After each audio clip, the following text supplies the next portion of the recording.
Mit dem Fahrrad von München bis nach Griechenland in 2 Wochen. Das war das Ziel unserer Fahrradreise diesen August. Gemeinsam mit meinem Bruder bin ich quer durch Europa gefahren, habe leckeres Essen gegessen, viele nette Menschen kennengelernt und jede Nacht in einem Zelt geschlafen. Unser Ziel Griechenland haben wir leider nicht erreicht, allerdings nicht, weil wir keine Kraft oder Zeit mehr hatten, sondern da mein Bruder in Rumänien von einem Auto angefahren wurde und sich die Hand gebrochen hat. Trotzdem haben wir knapp 1300 Kilometer in 11 Tagen geschafft und ein echt schönes Abenteuer erlebt. Aber jetzt alles der Reihe nach. Schon seit vielen Jahren folge ich auf Twitter dem Fahrradaktivisten Ingvar Perovanovic.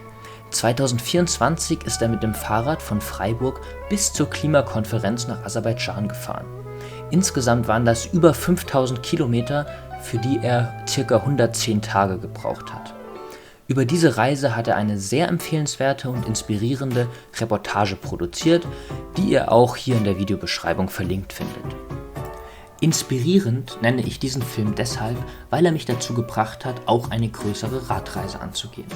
Aus Zeitgründen und praktischen Aspekten, wie zum Beispiel fehlenden Reisepässen, haben wir uns aber entschieden, lediglich bis nach Griechenland zu fahren. Es gibt eine Route, den Eurovelo 13 bzw. Iron Curtain Trail, der entlang des ehemaligen Eisernen Vorhangs von Finnland bis in die Türkei führt. Diese Route enthält einige Fahrradwege und sollte uns, zumindest teilweise, als Orientierung dienen.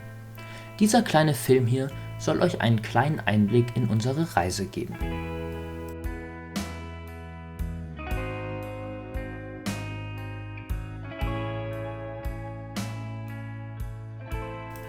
Unsere Reise hat in München um kurz vor 11 begonnen und nach gut 10 Stunden sind wir dann auch in Österreich in Braunau am Inn angekommen. Wir sind über den Ebersberger Forst, Mühldorf und Altötting gefahren, haben dabei immer wieder Pausen für Snacks, Äpfel oder Eis eingelegt und waren am Ende sehr froh, als wir um 21 Uhr am Campingplatz noch jemanden antreffen konnten.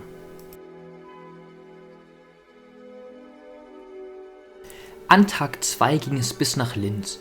Die beiden ersten Tage waren von sehr vielen Bergen geprägt, die uns wirklich viel Energie kosteten.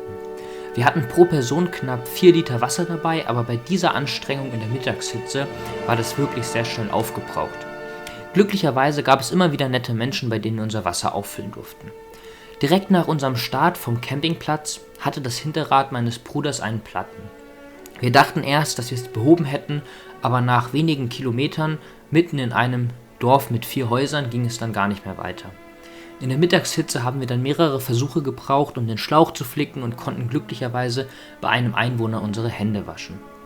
Da wir dann erst sehr, sehr spät in Linz angekommen sind, standen wir am Campingplatz erstmal vor verschlossenen Türen, doch glücklicherweise gab es ein paar andere Camper aus Köln, die uns illegalerweise auf den Campingplatz ließen. An Tag 3 ging es mit deutlich weniger Steigung und Problemen an der Donau entlang bis nach Krems. Das Video im Hintergrund ist von diesem Abschnitt an der Donau.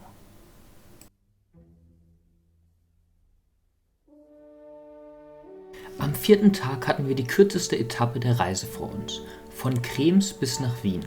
Auch hier ging es durchgehend an der Donau entlang und in Wien angekommen belohnten wir uns für die ersten geschafften 500 Kilometer mit sehr leckerem Essen. An Tag 5 legten wir die meisten Kilometer an einem Tag zurück. Ich nutzte die Gelegenheit bei einer Pause an der Donau, um euch unser Gepäck zu zeigen. So, wir machen jetzt gerade eine Pause zwischen Wien und Bratislava, beziehungsweise kurz vor Bratislava. In 10 Kilometer sind wir in Bratislava. Wir haben jetzt einen kleinen Umweg gemacht, dass wir nicht auf der Landstraße fahren müssen. Das war aber eher so ein Wanderweg, wo wir jetzt lang gefahren sind. Da mussten wir teilweise schieben, aber es war in Ordnung. Es gab ganz viele Mücken, aber das passt.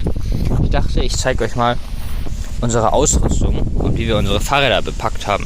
Also mit dem Fahrrad hier fahre ich. Hier vorne ist der Schlafsack. Dann haben wir hier eine Tasche und hier eine Tasche mit Ausrüstung und Lebensmitteln. Wir haben da Müsli-Riegel drin, Tofu, Punkt. Und meine Kamera ist da drin, die habe ich dabei.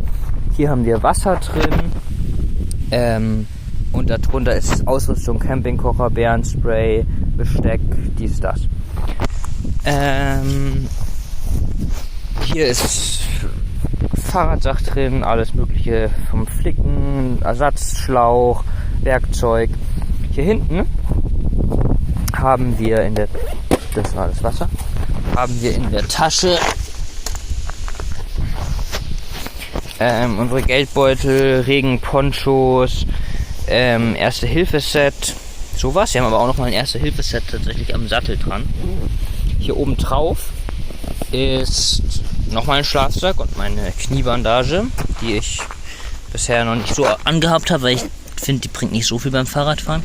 Hier haben wir nochmal Essen drin, so was wir gerade, das haben wir Traubenzucker geschenkt bekommen am Campingplatz und Brötchen und sowas, was wir halt so jetzt essen, und Äpfel, die wir auf dem Weg finden. Das hier ist Jojos Fahrrad. Da haben wir hinten das Zelt drauf. Und die Isomatte und die andere Isomatte.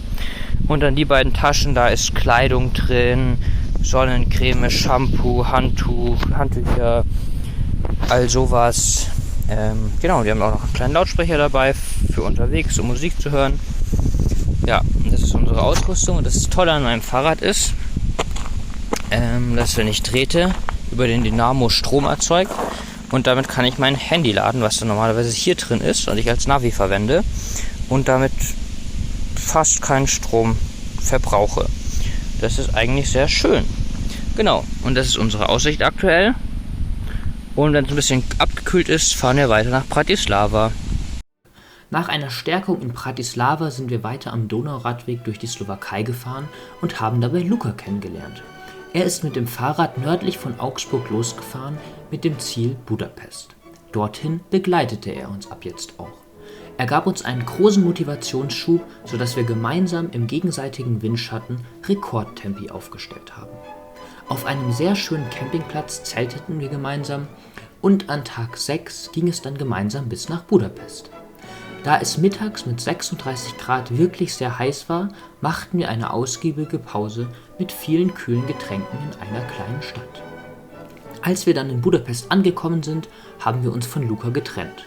Am nächsten Tag haben wir uns mittags aber wieder zum Langosch-Essen getroffen. Wegen der Hitze sind wir erst abends weitergefahren. Zur Navigation haben wir hauptsächlich Google Maps verwendet und wurden auf einen sehr sandigen und scheinbar auch dornigen Waldweg geleitet. Dort hatten wir erneut einen Platten. Wir haben immer mehr Löcher am Schlauch entdeckt, sodass wir es für die beste Option hielten, unseren Ersatzschlauch zu verwenden. Das ging auch gut, bis dieser aber 1 Kilometer später mehrere Löcher hatte. Wir waren also gut 30 Kilometer von Budapest entfernt auf einem Feldweg um kurz vor 21 Uhr und konnten nicht weiterfahren, da wir keine weiteren Ersatzschläuche mehr hatten und beide kaputten Schläuche Unmengen an Löchern hatten. Also liefen wir ins nächste Dorf und erwischten gerade noch so den letzten Zug an diesem Tag nach Budapest. Diese Zugfahrt werden wir nicht vergessen.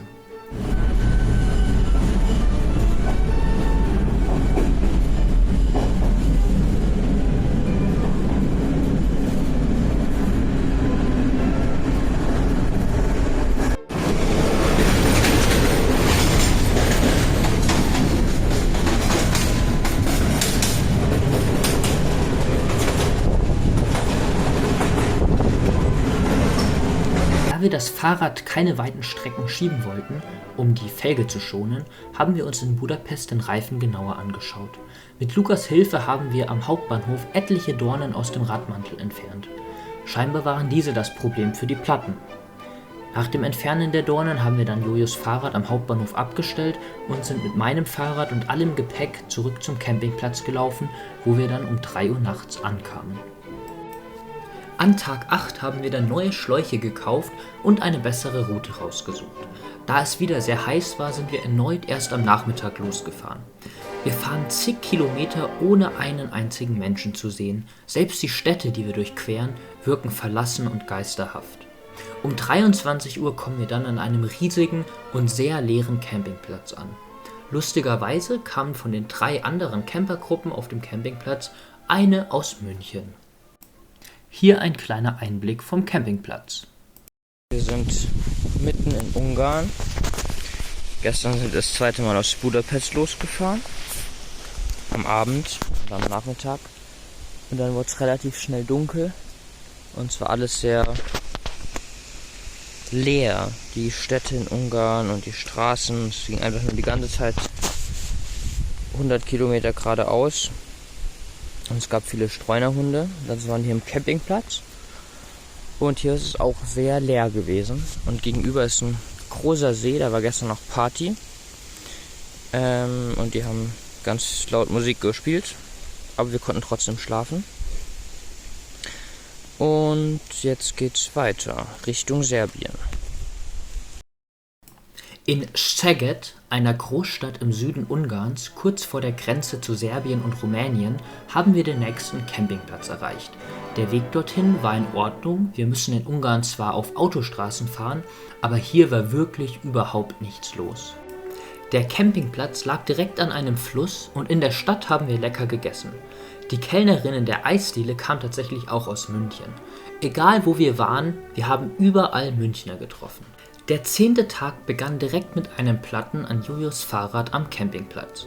Nachdem wir diesen behoben haben, ging es über die Grenze nach Rumänien. Hier gab es wieder mehr Verkehr, aber auch viele tote Tiere am Straßenrand, Grabkreuze und Hunde, die uns bellend verfolgten. Wir fuhren durch Timișoara, eine wirklich wundervolle Stadt, und kamen dann nachts in Buziaș am Campingplatz an. An Tag 11 sind wir von Buziaș losgefahren und auf einer Landstraße zwischen vielen LKWs auf der einen Seite und Grabkreuzen auf der anderen Seite mit viel Gegenwind über Bergpässe geradelt. In Teregova, einem sehr kleinen Dorf, ca. 30 Kilometer vor unserem Campingplatz, hat dann ein Minivan meinen Bruder gerammt. Das sah circa so aus.